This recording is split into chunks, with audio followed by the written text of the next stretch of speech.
The final European state to join the ranks of the five great powers was Russia.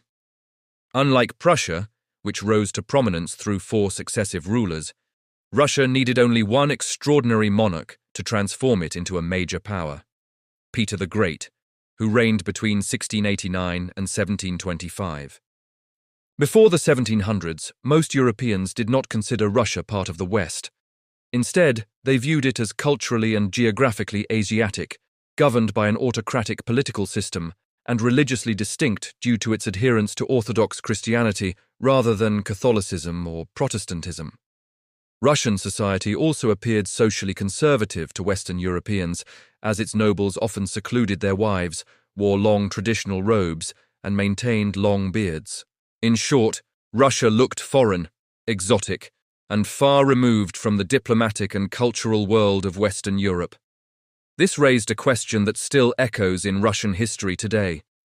Should Russia become Western in order to survive, or would that transformation destroy its identity? For Peter the Great, the answer was clear: Russia must westernize, or it would perish. To transform Russia into a Western-style state, Peter embarked on a massive program of modernization. His reforms targeted cultural appearance, social behavior, the economy, government administration, and, most importantly, the military. Peter founded St. Petersburg on land seized from Sweden and famously called it his window to the West. He chose this location because it brought his court closer to major European trade routes, symbolized Russia's new orientation toward Western Europe, and allowed the city itself to serve as a model of a modern European capital through its design and architecture. Peter brought in German craftsmen and merchants, forcing Russia to acquire and develop the practical skills necessary for manufacturing, shipbuilding, commerce, and modern urban life. Peter imposed sweeping cultural changes on the Russian nobility, ordering them to cut their long beards and adopt French-style clothing. He also required nobles to bring their wives to court and embrace Western social customs and manners. Although these reforms shocked traditional Russian society, Peter believed they were necessary steps toward modernizing Russia.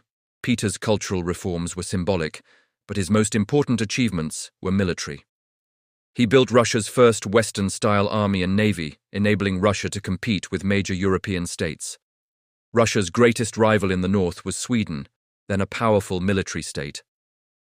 Peter waged a long war against the Swedes, ultimately defeating them and carving out Russian access to the Baltic Sea, where he built St. Petersburg. Peter also fought the Ottoman Empire. Although he won some victories and suffered notable defeats, his campaigns forced the Turks to recognize Russia as a power with growing influence. By the time Peter the Great died in 1725, Russia had been dramatically transformed. It now possessed a modern army and navy, had expanded its borders westward and southward, and featured a new European-style capital in St. Petersburg. Additionally, Russia emerged as an active and influential participant in continental diplomacy.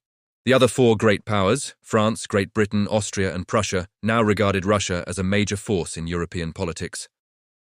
Russia would remain a central power on the European and later global stage until the collapse of the Soviet Union in the 1990s.